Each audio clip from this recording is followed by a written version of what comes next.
Gracias. Para empezar, quiero agradecer la atenta invitación que me hicieron para participar en este llamado conversatorio en línea que trata precisamente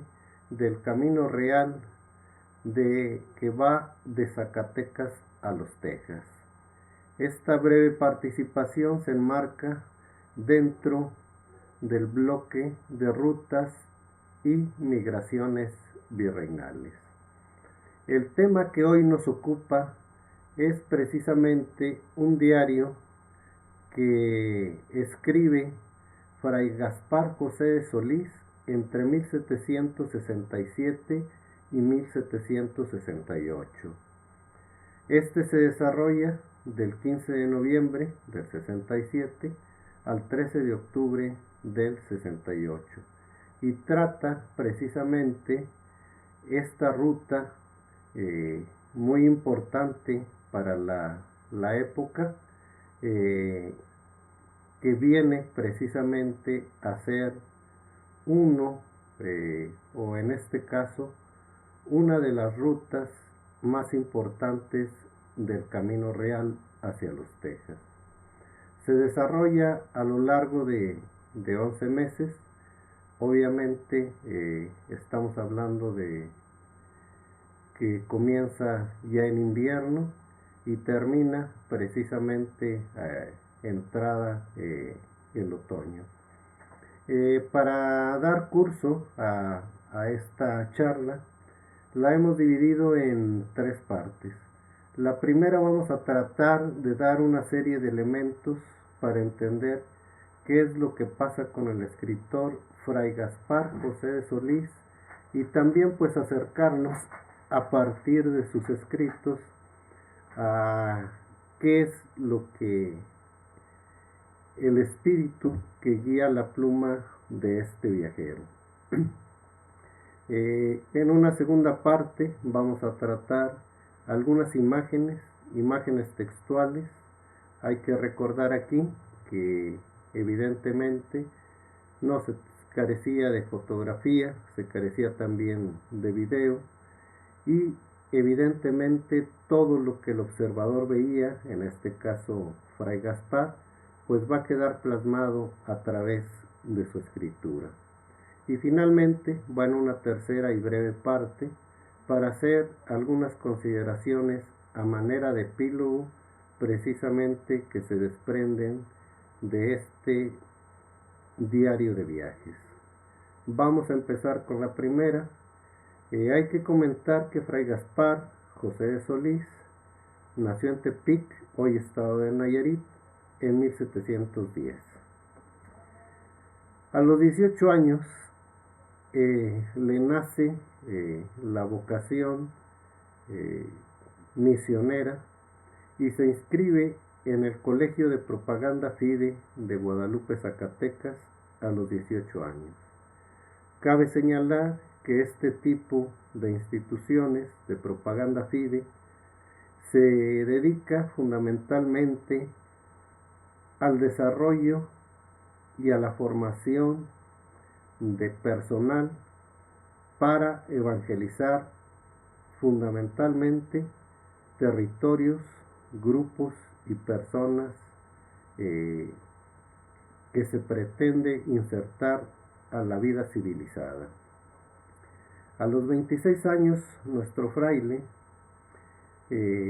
ya aparece como docente de la cátedra de teología en el mismo instituto en el cual estudió. A los 31 años lo vemos en el convento franciscano de San Luis Potosí, en un lado precisamente o al mando de un fraile muy famoso que se llama José de Arlegui. Él es el escritor de una de las crónicas más importantes del norte de la Nueva España. A los 40 años ya lo encontramos como guardián del Colegio de Guadalupe y, si la cronología no nos falla, a los 57 años lo vemos desarrollando este viaje precisamente a la provincia de Los Tejas. De sus rasgos biográficos hay pocas noticias. Lo único que podemos señalar a partir de algunas noticias y de algunos otros folios que se encuentran precisamente en el convento de Guadalupe, Zacatecas, que bueno, presenta una personalidad de una persona muy disciplinada, sobre todo para escribir crónica. La crónica, en este caso, pues es una serie de anotaciones a través del tiempo, en específico de días, y de algunas consideraciones de qué es lo que va pasando en el transcurrir de esos días. También vemos que es una persona muy observadora. Esto se nota en las descripciones que hace de flora, fauna, de grupos sociales, de personalidades, de personas y de algunas consideraciones de desarrollo de trabajo evangélico y también de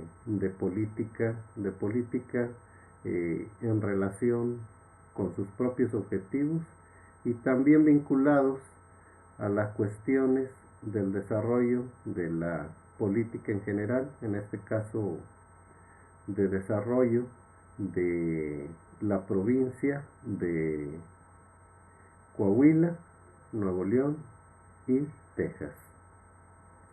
Y también le vemos algunos rasgos, al parecer era muy buen diplomático,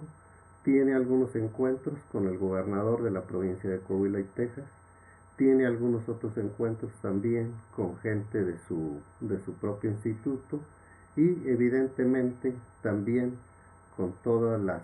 las personas que de una u otra manera va conociendo en el camino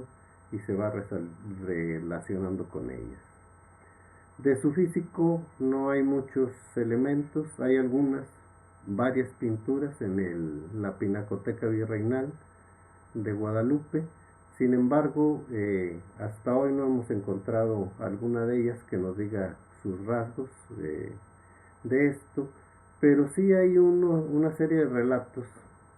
sobre todo en unos viajes que hace hacia la Ciudad de México, que pues el fraile era gordo, bastante gordo, y bueno, pues era de complexión obesa. En el viaje también encontramos una cuestión relacionada con su físico, en uno de los caminos que hace precisamente al bordear el río Bravo, a bordo de una mula, precisamente porque los caminos son muy estrechos. Él mismo menciona que la mula se resbala y caen la mula y él, y a ambos les es muy difícil levantarse, y en especial a él porque cae sobre un charco y pues se resbala en el lodo precisamente por su condición. Y esas son las pocas referencias que tenemos de acuerdo a su físico. Ya entrando en el diario de Rotero, marca una serie de rutas que el primer tramo que desarrolla él es precisamente de Guadalupe a Zacatecas. Dice que viaja en mula, muy posiblemente por su condición física, él viaje en una carreta, no al lomo de mula, una carreta arrastrada por mulas, y la primer parada que hace es precisamente en Villa de Cos. De ahí pasa después al rancho de la Gruñidora, después a la hacienda de Cedros, finalmente llega a Buenavista y para arribar enseguida a el pueblo de Saltillo. Ese es en general el primer desarrollo, el primer tramo de este camino que desarrolla hasta llegar al convento, obviamente franciscano, de muy posiblemente del pueblo de San Esteban de la Nueva Tlaxcala, que era donde estaban ubicados los frailes franciscanos pertenecientes a Saltillo. Después de ahí, la ruta cambia un poco, posiblemente sea esta un poco desconocida, pero sí es muy lógica para la fecha. Parte de Saltillo, de ahí viaja al rancho de Anhelo, llega al pueblo también tlaxcalteca y franciscano de Bustamante, de ahí pasa a Boca de Leones, posteriormente a Lampazos, y de Lampazos bordea el río Bravo por un rancho que se llama Estacas. Enseguida llega a la Misión del Rosario, ve el Presidio del Espíritu Santo y llega a San Antonio, Texas, también enclave de 5 misiones franciscanas. De ahí pasa hacia el río Guadalupe, después de ahí al río San Pedro y finalmente llega a la misión de Los Ais.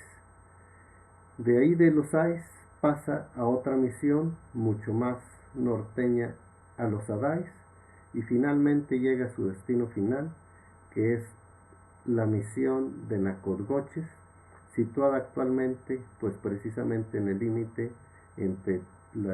el estado de Texas y el estado de la Luisiana.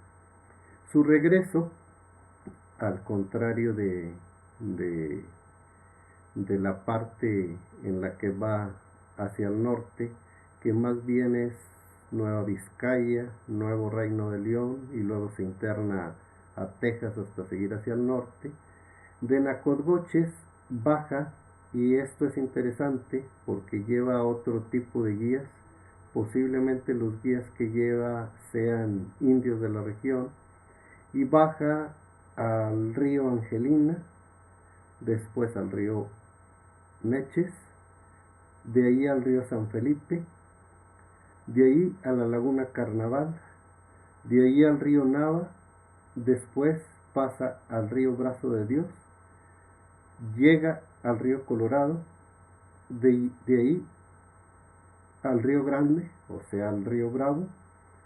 de ahí pasa a la misión de la Bahía, a la misión del Rosario, a la misión de San José, y finalmente vuelve a llegar a Boca de Leones. De ahí a Saltillo, a Gruñidora, a Villa de Cos, para finalmente regresar a Guadalupe, Zacatecas. Este último tramo de regreso, precisamente desde el río Angelina hasta Boca de Leones, al parecer sigue una ruta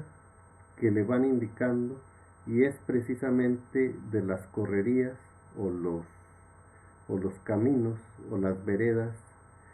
prehispánicas. Y si es de notar, pues recorre cerca de 7 ríos, una laguna y algunos ojos de agua, lo cual quiere decir que precisamente el desarrollo de esta ruta pues se iba siguiendo precisamente con la idea de tener y abastecerse de agua en el camino. Para el caso de Fray Gaspar de Solís, pues obviamente era para consumo de animal de carga, de animal de transporte, más aparte del humano. Sin embargo, es muy probable que esto, siguiendo el camino de la ruta principal prehispánica, pues obviamente se hacía a pie, y lo que buscaban precisamente los nativos era ir abasteciendo precisamente por partes y llegar y tener estancias, y obviamente abastecerse del vital líquido. Hasta ahí la parte, vamos a decir, geográfica de esta. En la parte de observación, pues obviamente está descrito con muchos elementos, el color de las tierras, la flora, la fauna,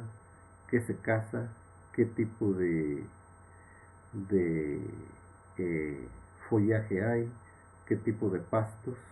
toda una serie de cosas que al parecer van a alimentar y van a hacer más posible y rico el desarrollo de un testigo que va dejando sobre tinta y papel las impresiones que tiene de la geografía y del medio que va recorriendo. Hasta aquí la parte, vamos a decir, geográfica, de medio ambiente, de desarrollo, de cómo se establece, cómo se siguen los caminos y qué es lo que sus ojos van observando al pasar por estas tierras. En la segunda, un poco más desarrollada, tal vez un poco más con algunos elementos, se refiere precisamente a los grupos humanos que él va encontrando en el camino. En esto hay tres imágenes, cabe destacar aquí que es una racionalidad occidental la que está en juego, que está viendo una serie de cosas que pasan por el tamiz de sus ojos, de su mente, para llegar a la escritura, y obviamente arrastra una serie de elementos, de juicios, también de prejuicios, de una serie de condiciones establecidas, y obviamente también se enmarca en una serie de elementos sociomorales o moral sociales que le van a permitir ver y decir a sus interlocutores, es decir, a quienes lean este diario, qué es lo que él ve y también en algunos casos las posibilidades de desarrollo de acuerdo a su objetivo.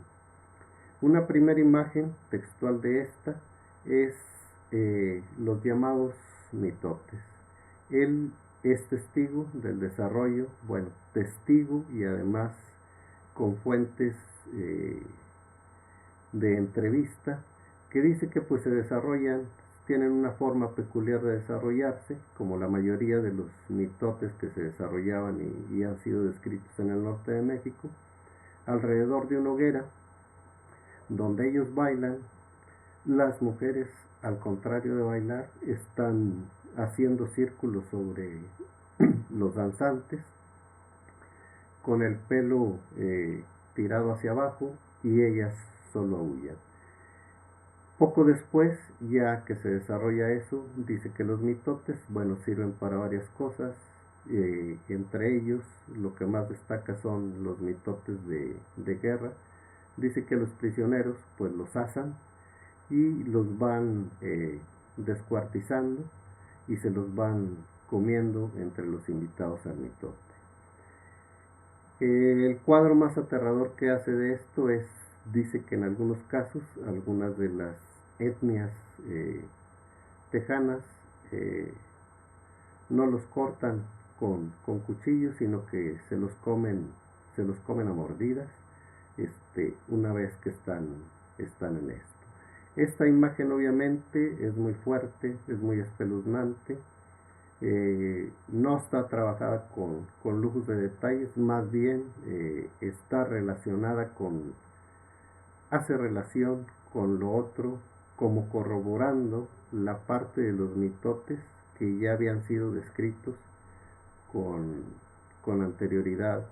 al desarrollo de este. Una segunda imagen, contraria a esta primera, la ve en la Misión del Rosario, y refiriéndose a las etnias que ahí la habitaban, pues él comenta que estos indios, al contrario de los otros, es decir, a los que no están evangelizados, pues los indios viejos lavan flechas para sus soldados, las indias tejen, cosen y trabajan, los niños van a la escuela, van a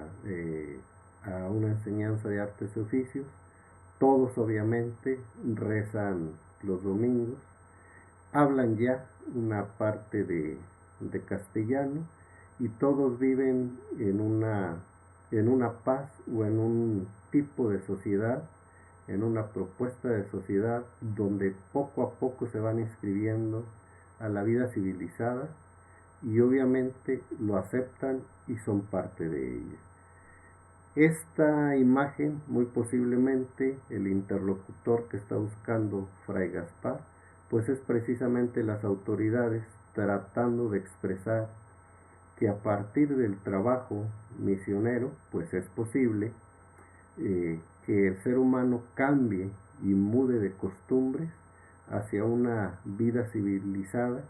que tiene una intención, un objetivo y que es obviamente una nueva propuesta que es posible realizar en los grupos indígenas de Texas.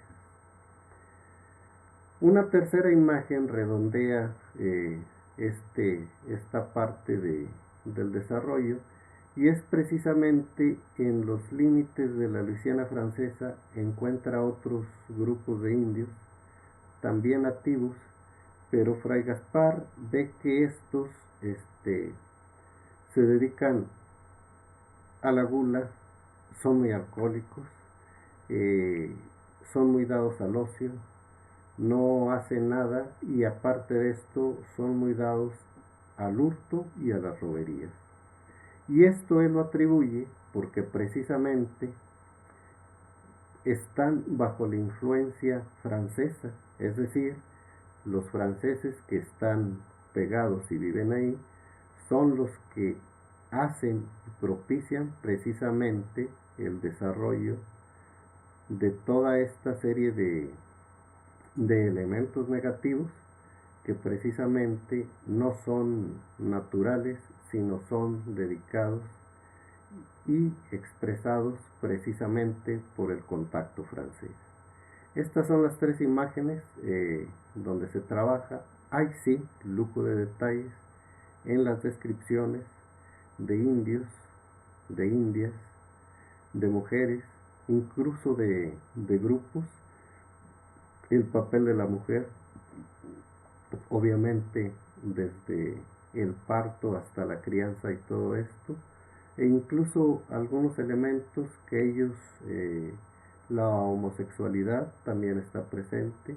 Dice que a los homosexuales se les llama monanguías y que estos sirven precisamente para apoyar en las campañas de guerra a los guerreros y son los que hacen y se encargan de abastecer a estos. Hasta ahí estas tres imágenes muy contrastantes, muy permeadas del pensamiento occidental, unos libres que son malos pero que se pueden redimir, otros ya aculturizados, los cuales dan muy buenos resultados, y los otros muy influenciados por los franceses. En general, no es muy largo el diario derrotero. Hay para el norte de México mucho más diarios.